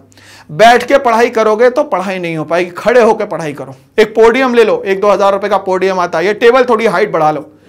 2 घंटे 3 घंटे अगर आप खड़े होकर पढ़ना शुरू कर दोगे तो स्पाइन सीधी रहेगी। स्पाइन सीधी रहेगी तो पूरा सिस्टम सीधा रहेगा। पूरा सिस्टम सीधा रहेगा तो यहां कुछ जाएगा, यहां स्टोर हो पाएगा। बैठे हैं कंफर्ट जोन में तो फिर कैसे काम चलेगा? कंफर्ट जोन है ना, कंफर्ट जोन में कभी भी तैयारी नहीं होती। सचिन तेंदुलकर घर में भी प्रैक्टिस करते तो क्या आज मास्टर ब्लास्टर कहलाते? धोनी अगर घर में बैठ के बढ़िया प्रैक्टिस कर रहा होता तो क्या यहां पे वर्ल्ड कप ला पाता? नहीं ला पाता। ठीक है, हुसैन बोल्ट अगर घर में सोच लेता, मम्मी पापा से बात कर रहा, बैठा हुआ, बोल रहा अरे मैं तो जीत लूंगा, मैं ये ऐसा कर लूंगा, ऐसे अपने आप नहीं होता। ग्राउंड में जाना पड़ता है, मेहनत करनी पड़ती है। तो कंफर्ट जोन को अगर आपने अवॉइड नहीं करा तो यहां पे स्कोर कम हो जाएगा अपने आप। कंफर्ट जोन को अवॉइड करना आज से शुरू करिए, बिल्कुल अवॉइड कर दीजिए। अगर कंफर्ट जोन में रहोगे, एसी में बैठोगे तो काम नहीं चल पाएगा। नॉर्मल फैन या फैन नहीं भी है तो कोई दिक्कत नहीं है, बढ़िया लूज वूज कपड़े पहन के बैठो शानदार तरीके से, मगर टूल्स पूरे होने चाहिए। मैंने कहा आपसे पेन वही वाला जो आप एग्जाम में ले जाने वाले, वही वाला पेन, वही वाली इरेजर, वही वाली पेंसिल, वही वाली स्केल, उसी से प्रैक्टिस करते जाओ, क्योंकि टूल सेम होने चाहिए एग्जाम के दौरान तक के। ठीक है ना भाई? चलिए, तो कंफर्ट जोन को आप जल्दी से जल्दी क्या करना चालू कर दीजिए, अवॉइड करना शुरू कर दीजिए। सब चीजों को खत्म करने वाला, सोचने की सिस्टम को खत्म करने वाला एक ये जरिया है, बनाया किसी और ने, बर्बाद करने के लिए इंडिया में दे दिया गया और हम लोग उससे बर्बाद हो रहे हैं। तो वो जो हमें कंट्रोल करने बैठे हुए हैं वेस्टर्न वर्ल्ड वाले, वो तो हमें बहुत आसानी से क्या कर रहे हैं, एक एक चीज फेंक रहे हैं, हम लोग एक एक चीज अपना रहे हैं। फेसबुक, ट्विटर, इंस्टाग्राम, स्नैपचैट, ये सब हम लोग अपना रहे हैं और अपना टाइम उसको दे रहे हैं। देना किसको चाहिए? एग्जाम के प्रिपरेशन को हम किसको दे रहे हैं? इसको। तो सोशल मीडिया को आपने अगर अवॉइड नहीं किया तो मान लो कि अब आप यहां पे जीत की तरफ नहीं बढ़ पाओगे। जीत पे बढ़ने के लिए डिस्ट्रैक्शन खत्म करना पड़ेगा, डेडिकेशन बढ़ाना पड़ेगा। और वो कब होगा सर? तो जितना आप सेक्रीफाइस करोगे, जितनी आप चीजें आज कर रहे हो वो छोड़ना शुरू करोगे। तो अब आप खुद समझो, अगर मान लेते हैं कि किसी ईगल को बहुत ऊपर उड़ना है और उस पे पैर में 5 किलो का पत्थर बांध दोगे तो कितना उड़ पाएगा? कम उड़ पाएगा ना। तो यही आपके पैरों को रोक रहे हैं, यही 4 चीजें जो है आपके पैरों को रोक रही है, उड़ने नहीं दे रही है। आप जैसे चाहते हो वैसे उड़ने नहीं देते। तो यहां कहा जाता है कि भाई हौसलों से उड़ान होती है। किससे होती है? हौसलों से उड़ान। तो हौसले बढ़ेंगे तो, मगर ये सब चीजों से आप अगर पैर बांध के बैठोगे तो कैसे हौसले बढ़ेंगे? नहीं बढ़ पाएंगे, नहीं बढ़ पाएंगे। इसीलिए ये सब चीजों को आज से छोड़ दो दोस्तों। कोई फर्क नहीं पड़ता, कोई कहीं नहीं जाता। टॉपर्स के घर सब आते हैं, न्यूज़पेपर वाले भी आते हैं, मीडिया भी आती है, सब आती है। लूजर के घर कोई नहीं जाता। तो क्या आप लूजर बनना चाहते हैं कि आप यहां पे टॉपर बनना चाहते हैं? विनर के घर सब आएंगे दोस्तों। तो यहां पे 2 महीने के लिए ये मान लीजिए कि आपने सब छोड़ दिया, संत बन जाओ। बस मेरा एक ही से नाता है, बोर्ड में मुझे लिखना आता है। बस एक ही नाता है, बोर्ड में मुझे लिखना आता है। सर ने मुझे समझाया, सिर्फ मुझे शिखर नजर आता है। तो ये शिखर क्या है भाई? 80 में से 80, ये सब छोड़ना पड़ेगा, तभी जाके आगे बढ़ सकते हो। अदरवाइज आगे बढ़ने के लिए ये सब चीजें आपको हमेशा रोकेंगी। दोस्त यार रिश्तेदार सब छोड़ दो, सब छोड़ दो। रिजल्ट आएगा, सब घर आएंगे, मिठाई लेके आएंगे, सब बात आपकी मानी जाएगी, आप घर के रोल मॉडल बन जाओगे। मगर कब बनोगे? जब ये सब चीजें क्या कर दोगे दोस्तों, यार छोड़ दोगे, तभी हो पाएगा काम, अदरवाइज काम नहीं हो पाएगा। दोस्ती यारी छोड़ो सबसे पहले। ये दोस्त वही है जो आपको बर्बाद कर देंगे। आपके पड़ोस में जो बैठा हुआ है ना, वो 3 इडियट में एक बहुत अच्छा डायलॉग था कि दोस्त फेल हो जाए तो खुशी होती है, दोस्त टॉप कर जाए तो दुख होता है। तो दुख होगा, मगर वो आपके लिए अच्छा नहीं होगा, आपको तो बर्बाद कर दिया ना। तो कभी भी दोस्ती यारी मत करो, सेम टेम्परेचर वालों से दोस्ती यारी करो। जिसका काम शिखर पे पहुंचना है वो दोस्त होगा आपको। या तो वो आपके बारे में अच्छा सोचता है, तो यहां पे आपके बारे में सोचने के लिए सिर्फ और सिर्फ आप जिम्मेदार हैं। आप करोगे तो अच्छा होगा, आप करोगे तो बुरा होगा। मतलब सब कुछ जब आप पे डिपेंड करता है तो आप अपने आप को चेंज करें। आप दोस्ती यारी हटा दे 2-2.5 महीने के लिए, बिल्कुल, जब तक एग्जाम कंप्लीट ना हो जाए। कोई दोस्त नहीं मेरा, मैं हमेशा टॉपर से दोस्ती करता हूं। और टॉपर से दोस्ती नहीं करनी पड़ती, टॉपर एक साथ में रहते हैं। ठीक है, तो दोस्ती यारी छोड़ दो, नो फ्रेंड जोन, बिल्कुल दोस्ती यारी हटा दो, नहीं तो आपको बहुत बुरा इसका रिजल्ट मिलेगा। एग्जाम हॉल में जाने के बाद भी कोई दोस्ती यारी नहीं, ना एग्जाम हॉल के अंदर जाते में कोई दोस्ती यारी, ना वापस आते टाइम दोस्ती यारी। जितने दिन एग्जाम चलेंगे उतने दिन हम किसी भी दोस्त से नहीं मिलेंगे। कुछ भी हो जाए हम एक टीचर से जरूर पूछ लेंगे कि सर इसका क्या करना है, क्योंकि टीचर के पास सॉल्यूशन होगा। दोस्तों के पास हमेशा क्या होगी, प्रॉब्लम होगी, और वो प्रॉब्लम में चाहते हैं आपको फंसाना। और प्रॉब्लम में जहां आप फंस जाओगे, दोस्ती यारी का आप सॉल्यूशन निकालने चले जाओगे, उस दिन आपका टाइम माइनस होने लग जाएगा। और टाइम माइनस करोगे तो शिखर पे नहीं पहुंच पाओगे। शिखर पे पहुंचने के लिए क्या करना पड़ेगा आपको? दोस्ती यारी को खत्म करना पड़ेगा। इसके बिना काम नहीं चलेगा दोस्तों। आगे हम लोग बात करेंगे यहां पे कि हमारे लिए सोचने वाला इस दुनिया में अगर कोई है और वो चाहते हैं कि हमारी तरक्की हो सके और बाकी सब चाहते हैं हमारी क्या हो सके, तरक्की ना हो सके, वो हमारे पेरेंट्स हैं, जिनके कारण आज इस धरती पे हम हैं। वो खाने के लिए, पीने के लिए सब चीजों की अवेलेबिलिटी करवाते हैं। कभी मैंने नहीं सुना कि मां बाप ने किसी चीज के लिए ना करा हो। वो कहते हैं कि वो ईंट 2-4 और बढ़ा दो क्योंकि बच्चे ने किताब की डिमांड करी है। तो आप सोचिए कि सुबह से लेकर रात तक के वो कितना सेक्रीफाइस करते हैं, तब जाके आपको 3 टाइम का सही से खाना मिल पाता है, कपड़े मिल पाते हैं, बुक्स मिल पाती है, बैग्स मिल पाते हैं। जितनी चीजें हैं उनके लिए आज तक के उन्होंने कभी भी ना नहीं किया। क्यों नहीं किया? क्योंकि उनको पता है कि अगर बच्चा आगे बढ़ गया, वो शिखर पे पहुंच गया, तो हम भी अपने आप शिखर पे पहुंच गए। तो आपके बारे में अच्छा सोचने वाले सिर्फ और सिर्फ पेरेंट्स होंगे। इसके अलावा इस दुनिया में और कोई पैदा नहीं हुआ जो चाहता है कि उसके बच्चे की तरक्की हो। कभी नहीं चाहता, कुछ भी हो जाए। एक तो टीचर्स, दूसरा पेरेंट, हमेशा चाहते हैं उसके बच्चे का नाम हो, उसका भविष्य बने। वो जब अच्छा होगा तब अपने आप हम भी अच्छे हो जाएंगे और हम लोग भी अपने आप अच्छा फील करने लगेंगे। तो पेरेंट्स की हमेशा रेस्पेक्ट करो, कभी भी उनको जवाब नहीं देना है, कुछ भी हो जाए। व्हाटसोएवर कंडीशंस आर, वो मार दे पीट दे तो भी एक्सेप्ट कर लो, वो आशीर्वाद है आपके लिए। तो पेरेंट से बढ़ के कुछ नहीं। और जब भी पढ़ाई का मन ना करे तो एक बार पेरेंट के पास बैठ जाओ कि पापा ये पैसा आता कहां से? मम्मी ये आप सुबह उठ के अपनी नींद का सेक्रीफाइस करके मेरे लिए टिफिन कैसे बना लेती हो? तो वो बोलेंगे बेटा वो तो हो जाता है। तो बेटा आप इसके लिए पढ़ाई नहीं कर पा रहे हो। सिर्फ पढ़ाई करना है। दुनिया में सबसे आसान काम सिर्फ और सिर्फ क्या है? पढ़ाई करना। सबसे आसान काम। पढ़ाई मेहनत है ही नहीं। किसने कहा मेहनत होती है? मेहनत तो किसान कर रहे हैं जो 18 घंटे काम कर रहे हैं उस धरती में। क्रॉप उगाने के लिए 3 महीने, खरीफ राबी में अगर 3-3 महीने वो दिन रात ना करे तो घर में आपके खाना ना पहुंच पाए, दाना ना पहुंच पाए। तो मेहनत वो किसान कर रहा है, या बिल्डिंग में बिल्डिंग बनाने वाला वो मजदूर कर रहा है। आप क्या कर रहे हो? कुछ भी नहीं कर रहे हो भाई। तो इसको मेहनत नहीं कहते। तो पढ़ाई मेहनत है ही नहीं। पढ़ाई तो शौक है सर, और शौक होता है मजे के लिए। शौक होता है सिर्फ मजे के लिए। तो जब शौक मजे के लिए है तो बढ़िया पेरेंट के साथ मिलकर रहो, उनका आशीर्वाद लो, बस वही आपके सबसे अच्छे दोस्त है। वही आपका भला चाहते हैं और कोई आपका भला नहीं चाहता। जब कोई भला नहीं चाहता तो हम उनके बारे में क्या सोचे? क्यों ना आज हम अपने लिए शुरुआत करें, क्यों ना हम अपनी बारे में सोचना आज से शुरू करें। हो गई बहुत दोस्ती यारी, हो गया बहुत समाज का कल्याण। अब अपने पे आओ भाई, अब तो अपने पे आ जाओ यहां पे। अब तो जागो मोहन प्यारे, अब तो जागी जाओ। अब समय नहीं है। अब सोओगे तो परेशान हो जाओगे। जब जब नींद आए हर बार अपने पेरेंट्स को सामने रख के देख लो। उनकी फोटो आपके सामने होनी चाहिए। उनके लिए काम करो। उनने आपके लिए बहुत कर दिया। अगर आप 14-15 साल के हो गए हैं तो उनने कितना सेक्रीफाइस करा होगा 15 साल। आप ये सोचिए। मैं तो ये कुछ दिनों की बात कर रहा हूं। 15, 20, 30, 40, 50, 60, बस इतने से दिनों की बात करो। वो 15 साल से आपके लिए सेक्रीफाइस कर रहे, दिन और रात एक कर दिया। आज आप मुझसे बात कर पा रहे हैं या कुछ दुनिया देख पा रहे हैं तो वो just because of your parents. तो भाई मां बाप से बढ़ के इस दुनिया में कुछ नहीं है। अगर धरती पे भगवान है तो वो सिर्फ मां बाप है, इसके अलावा कुछ नहीं है। जब जब आप तरक्की करेंगे तब तब उनके चेहरे पे वो मुस्कुराहट देखेंगे, और इस मुस्कुराहट को पैसे से कभी नहीं खरीदा जा सकता। इसको सिर्फ और सिर्फ मेहनत से हासिल किया जा सकता है। तो इस मेहनत को करने के लिए आज से शिद्दत से लग जाइए। करना क्या है दोस्तों? करना एक छोटा सा काम है, सिर्फ और सिर्फ एक छोटा सा काम। मैं उसको कहता हूं कि अगर आप में ताकत है तो ही आज ये कर पाएंगे, अदरवाइज ये नहीं कर पाएंगे। आज आप एक व्हाइट पेपर पे लिख दीजिए कि कितने मार्क्स आप अचीव करना चाहते हैं। मैं बोल रहा हूं बड़ी आसानी से, मगर आप यहां पे लिखने में ना हाथ आपके कांपने लग जाएंगे। क्यों? क्योंकि ये सामने जब रोज आपको टारगेट दिखेगा। क्या दिखेगा दोस्तों?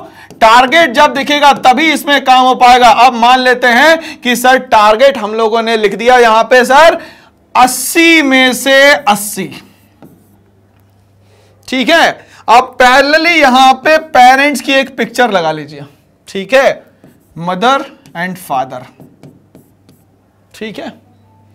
दिन रात एक करना पड़ेगा। अगर आपने ये टारगेट बना लिया है 2024 का तो आपको इसके लिए 80 मार्क्स के लिए 800% मेहनत करना पड़ेगा। 800% समझते हो ना?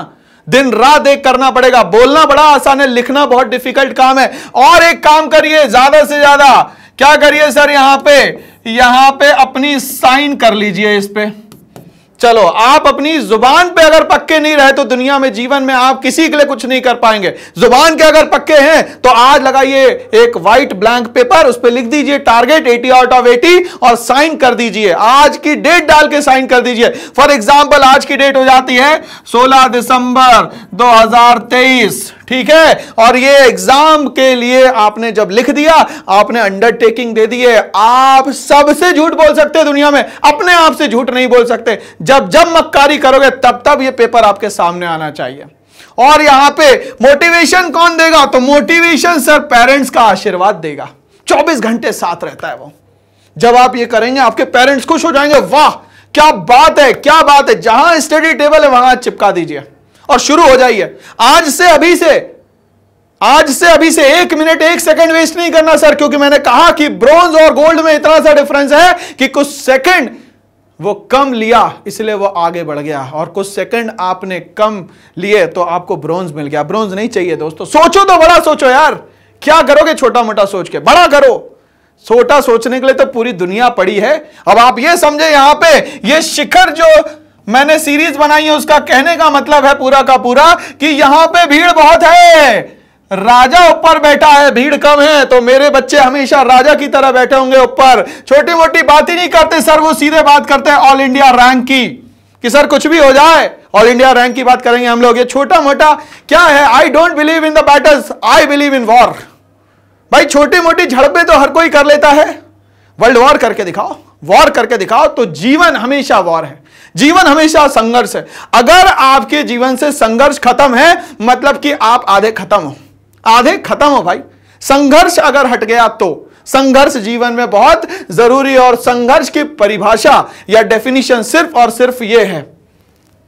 इनको मैं सलाम करता हूं कि आपको बड़ा करके इन्हें 15 साल 16 साल का बना दिया है। आज 15 साल का सेक्रीफाइस है और आपको सिर्फ 2 महीने का सेक्रीफाइस करना है। मान जाओ भाई, मान जाओ, अभी भी समय है, समय कहीं नहीं गया, समय आपके साथ है, चल रहा है, कुछ नहीं होगा, कुछ भी नहीं होगा, टेंशन मत लो, 2 महीने में कुछ भी नहीं होगा, मगर आप शिखर पे पहुंच जाओगे तो सब कुछ अब आपको आसान लगने लगेगा। क्यों? क्योंकि पहली जो पाथ है वही थोड़ी सी कठिन होती है, उसके बाद सारी पाथ जो है वो आसान होती है। बट इन सारी बातों के बाद हमारी जो सोशल का जो मार्क्स डिस्ट्रीब्यूशन है उसकी भी हम लोग बात कर लेते हैं यहां पे। तो इसके लिए हमारी स्ट्रैटेजी क्या होनी चाहिए सर, क्या करें हम ऐसा कि हमसे ये सब बनने लगे।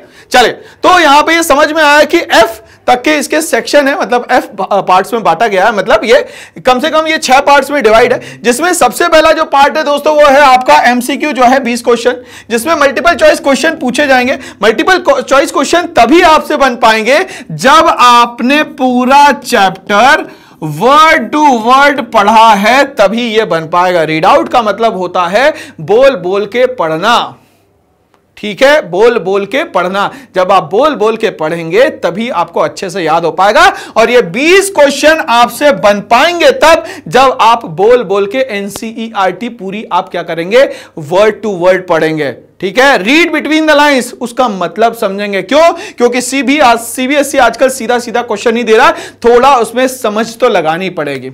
जैसे कि फॉर एग्जांपल 1919 में अलग अलग इवेंट हुए, रोलैक्ट एक्ट आया, नॉन कॉपरेशन मूवमेंट आया, जलियांवाला बाग मसाकरे हुआ, पॉलिटिकल प्रिजनर्स को अरेस्ट किया गया। अब इसका सीक्वेंस ही नहीं पता है तो कैसे जमाओगे?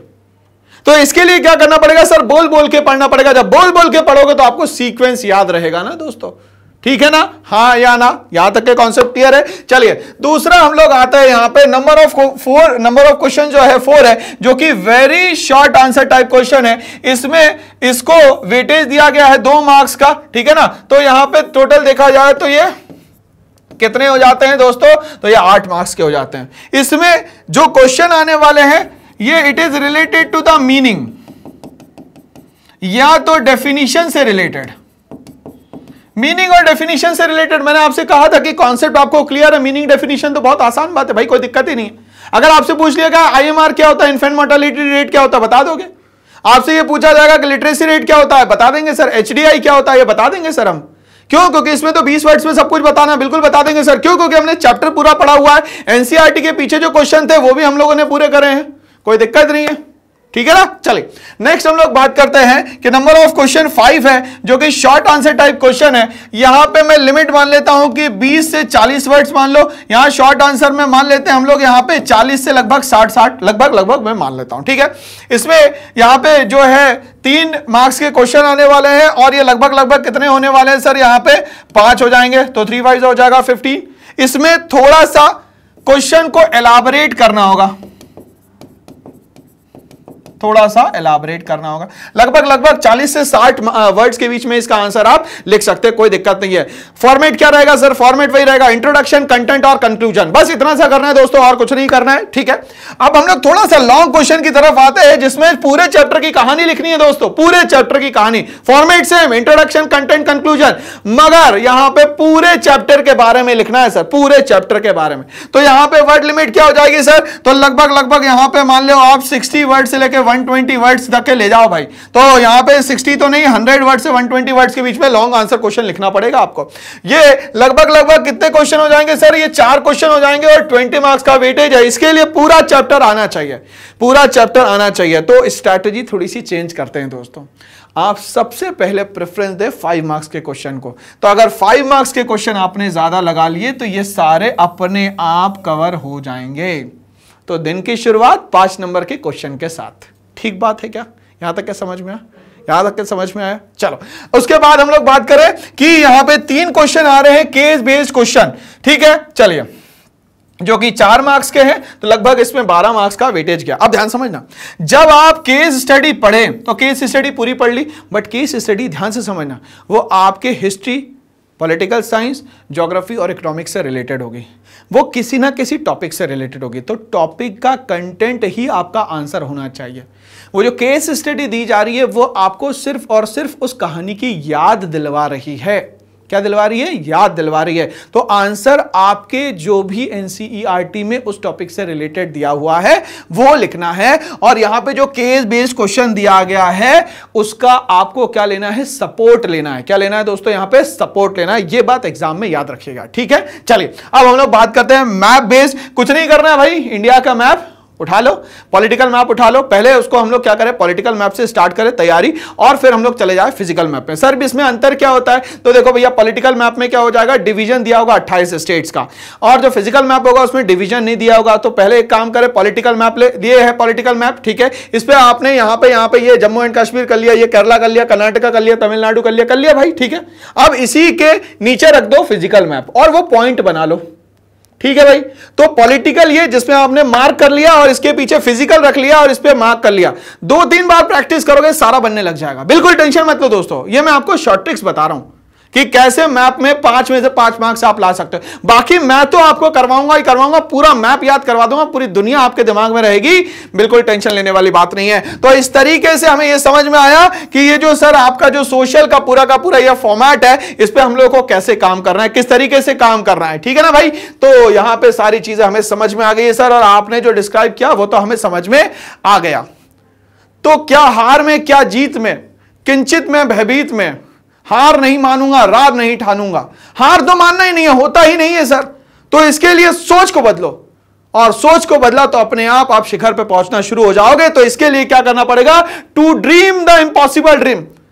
भैया इम्पॉसिबल वर्ड भी अपने आप में पॉसिबिलिटी की बात करता है। आई एम पॉसिबल, तो ऐसा सपना देखो जो आज तक के किसी ने न देखा हो, तभी तो कुछ ऐसा कर पाओगे कि लोग आपके घर आएंगे। अभी आपको दूसरे के घर जाना पड़ता है।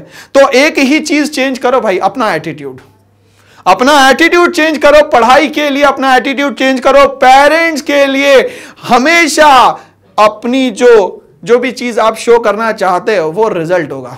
15 साल का सेक्रीफाइस उनका, 3 महीने का आपका sacrifice is equals to 10th board का रिजल्ट। शिखर पे पहुंचने के लिए ये तो करना ही पड़ेगा। सफर में धूप तो होगी ही होगी। हमेशा छाव में खड़े होके क्या नहीं किया जाता? गोल्ड नहीं जीता जाता। तो छाव में खड़े होके जीत नहीं पाओगे। तो गोल्ड पे जाना है तो एक काम करना पड़ेगा, छाव को छोड़ना पड़ेगा, धूप में तपना पड़ेगा। और जब जब तपेगा कोयला तब तब उसमें से हीरा बनेगा। तो हीरा बनने की कोशिश करो। कोयले तो लगभग है ही लोग, और आपको नीचे गिराने के लिए पूरी दुनिया लगी हुई है। सिर्फ 2 लोग हैं जो आपको ऊपर उठाने में लगे हैं। पहले तो हो गए टीचर्स और दूसरे हो गए आपके पेरेंट्स, ठीक है भाई। तो यहां पे टीचर्स का क्या रोल होता है मैं समझा देता हूं आपको। टीचर्स की स्टार्टिंग ही होती है भैया टी से। कैसे होती है? टी से। ध्यान से समझिएगा। टी को मैं यहां पे ब्रिज मानता हूं, जो कि ब्रिज है किसके बीच में दोस्तों? तो ये पेरेंट्स और स्टूडेंट्स के बीच के ब्रिज है। आज आप मुझे कुछ भी बोल लीजिए, आप मेरे लिए कैसा भी बोल लीजिए, कोई परेशानी नहीं है, बट आप रिजल्ट ले आइए।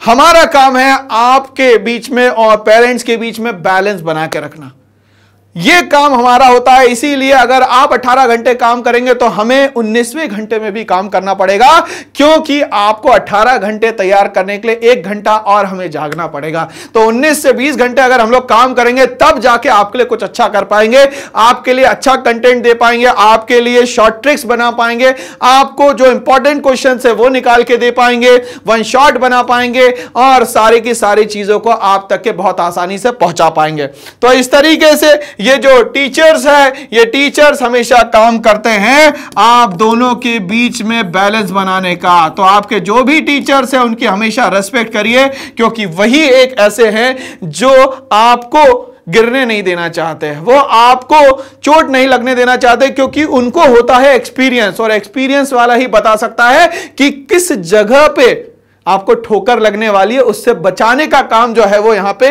टीचर्स कर सकते हैं। Teaching is not a profession, teaching कभी भी प्रोफेशन नहीं हो सकता।